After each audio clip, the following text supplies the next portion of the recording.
Ada yang pernah bilang ke gua, kalau Gibran itu harusnya dimakzulkan sebelum dia memakzulkan Prabowo. Jadi ini jokes aja ya sebenarnya. Karena kita udah nggak bisa positif thinking aja sama Jokowi ini.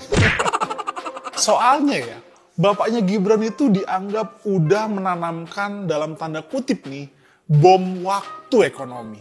Yang perlahan sudah ada yang meledak. Kita lihat kondisi ekonomi kita sekarang. Carut marut, PHK di mana-mana, banyak pengangguran. Ini nih bahaya banget kalau nggak segera diantisipasi loh. Karena orang yang lapar terus tertekan, nalarnya biasanya mati. Dan keadaan ini akan dianggap kegagalan Presiden Prabowo. Padahal kita tahu semua, kalau perekonomian yang diwariskan mantan Presiden Jokowi itu Kacau balau. utang numpuk, proyek-proyek nasional banyak yang nggak bermanfaat. Dan itu merupakan bom waktu. Kalau rakyat udah lapar, nggak akan ada yang bisa mengendalikan mereka loh. Dan mereka pasti akan berontak nantinya. Lalu siapa korbannya? Ya, bisa jadi Presiden Prabowo nantinya. Lu bayangin aja deh, kalau Presiden Prabowo lengser di tengah jalan. Masa kita dipimpin Gibran, bos? Malah tambah kacau keadaan nantinya.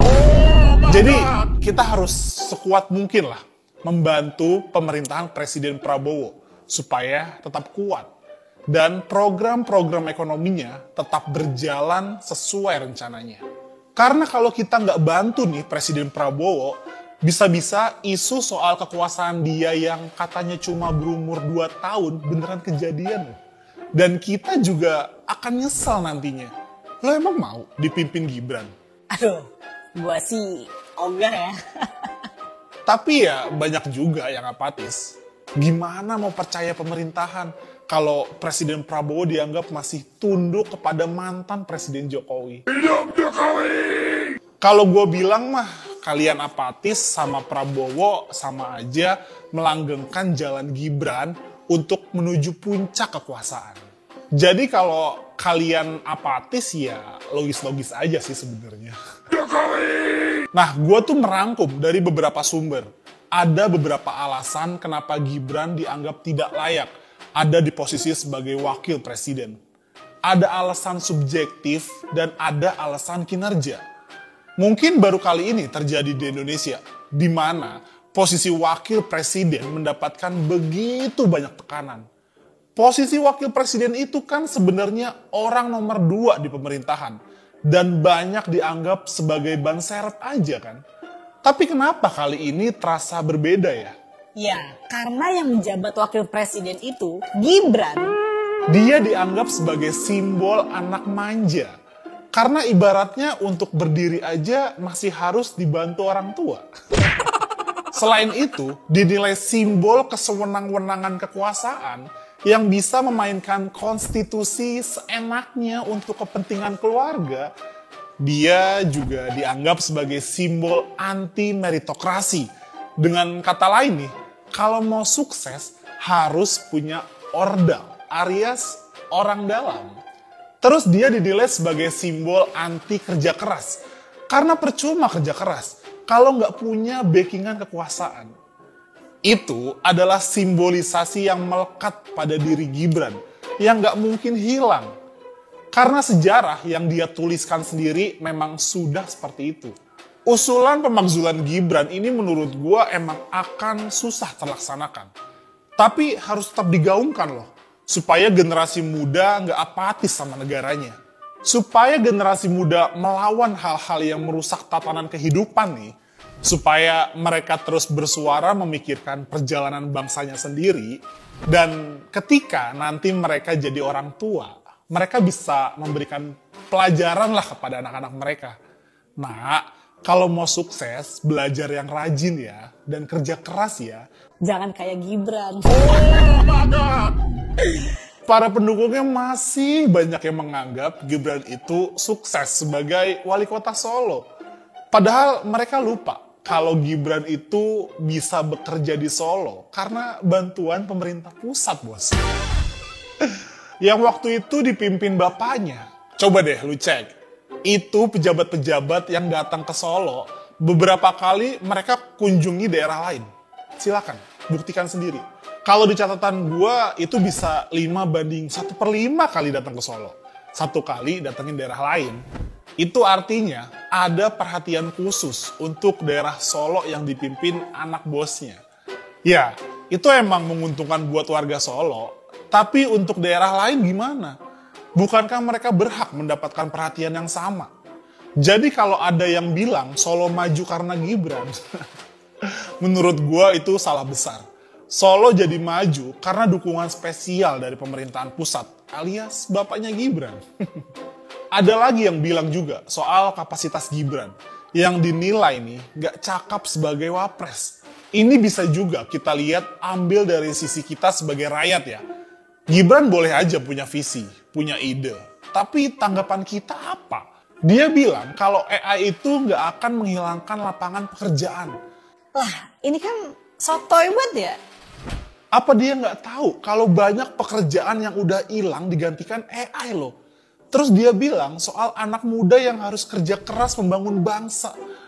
Aduh, gua mah jujur aja ya, kalau Gibran yang ngomong, pasti langsung males aja dengerinnya. Karena apa? Karena dia sendiri aja udah dicontohin. Kalau sehebat apapun elu, nggak akan bisa jadi apa-apa kalau lu nggak punya ordal, bos. Dan sebodoh-bodohnya apapun elu, kalau punya ordal, ya pasti bisa jadi sesuatu kan. Jadi semua omongan Gibran itu dibantah oleh sejarahnya sendiri. Sosok Gibran merupakan contoh nyata kalau elu bisa melakukan apapun kalau elu berkuasa. Kalau elu nggak berkuasa, ya nggak usah ngarep macem-macem lah. Bisa bertahan hidup aja udah syukur.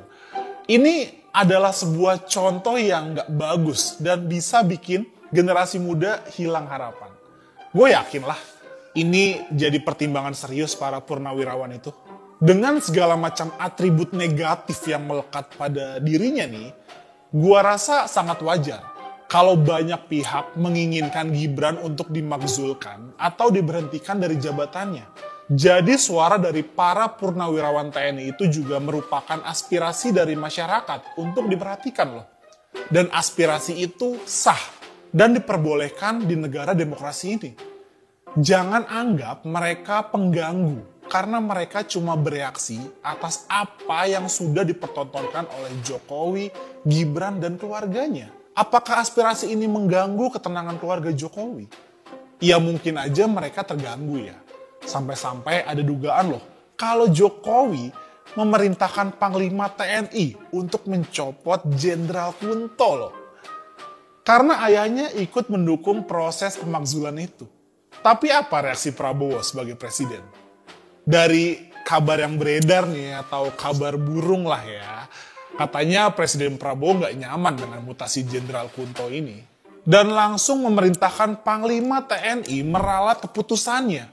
Dan sehari kemudian keputusan itu dirubah dan Jenderal Kunto batal dimutasi. Presiden Prabowo tentu sangat hormat dengan Jenderal Tri Sutrisno yang merupakan bekas atasannya dulu di TNI. Plus juga setahu gue nih, Jenderal Kunto ini bekerja dengan baik dan gak bermasalah loh. Jadi kenapa mesti dimutasi ke jabatan yang bisa dibilang lebih ringan bebannya? Proses mutasi di tubuh TNI ini sebenarnya adalah hal yang biasa aja. Toh dulu pernah ada kok perwira tinggi yang menduduki jabatan Pangkostrat cuma 17 jam aja. Dan kalau kita ingat juga nih, Panglima TNI yang sekarang, Jenderal Agus Subianto, sebelum beliau dilantik Presiden Jokowi dan naik menjadi Panglima TNI, beliau menduduki jabatan Kepala Staf Angkatan Darat cuma dalam waktu nggak nyampe sebulan loh.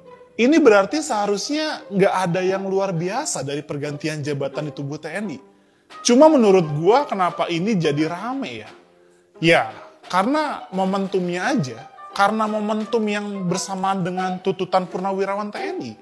Jadi banyak yang berpikiran kalau pencopotan Jenderal Kunto kemarin sangat kental nuansa politisi. Mutasi itu dianggap sebagai show of power atau pameran kekuatan dari mantan Presiden Jokowi. Dan mutasi itu banyak yang mengartikan sebagai sebuah pesan. Lu ganggu anak gua ganggu anak. Purnawirawan TNI desak Gibran lengser Demokrat, aspirasi harus dihormati. Sekjen Partai Demokrat Herman Khoiron menilai desakan Forum Purnawirawan TNI untuk melengsarkan Gibran selaku Wakil Presiden RI itu sebagai aspirasi yang harus dihormati. Meski begitu, Herman mengingatkan pergantian Wakil Presiden RI harus sesuai dengan proses hukum maupun perundang-undangan yang berlaku. Salah satunya, kata dia, Wapres diganti jika melakukan kesalahan atau terlibat dalam sebuah masalah tertentu. Sebelumnya, sejumlah purnawirawan TNI mengeluarkan 8 pertanyaan tentang kondisi Indonesia sekarang. Salah satunya adalah meminta putra mantan Presiden RI ke-7 Gibran Rakabuming Raka lengser.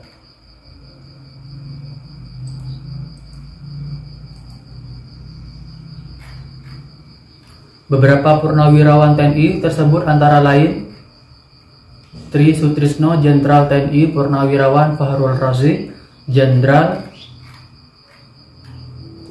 TNI Purnawirawan Tiasno Sudarto Laksamana, TNI Purnawirawan Slamet Subijanto, dan Marsikal TNI Purnawirawan Hanafi Asnan.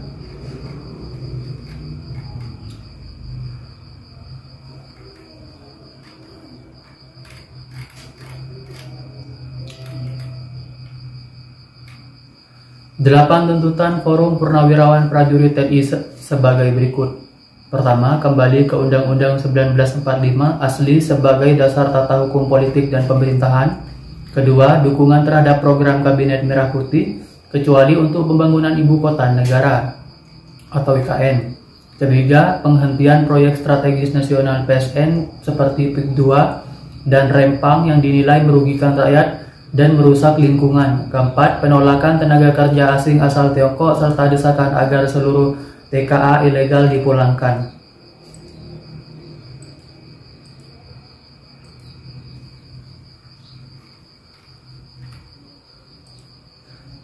Kelima, penertiban pengelolaan tambang yang dinilai tidak sesuai dengan pasal 33 ayat 2 dan 3 Undang-Undang 1945. Keenam, resalve menteri yang terindikasi korupsi dan pemutusan hubungan dengan aparat yang masih loyal dan kepentingan Presiden RI ke-7. Ketujuh, pengembalian fungsi Polri dan pada urusan Kamtibmas di bawah Kemendagri. Kedelapan, penggantian Wakil Presiden Gibran karena keputusan MK yang dinilai melanggar hukum dan etika pra-peradilan.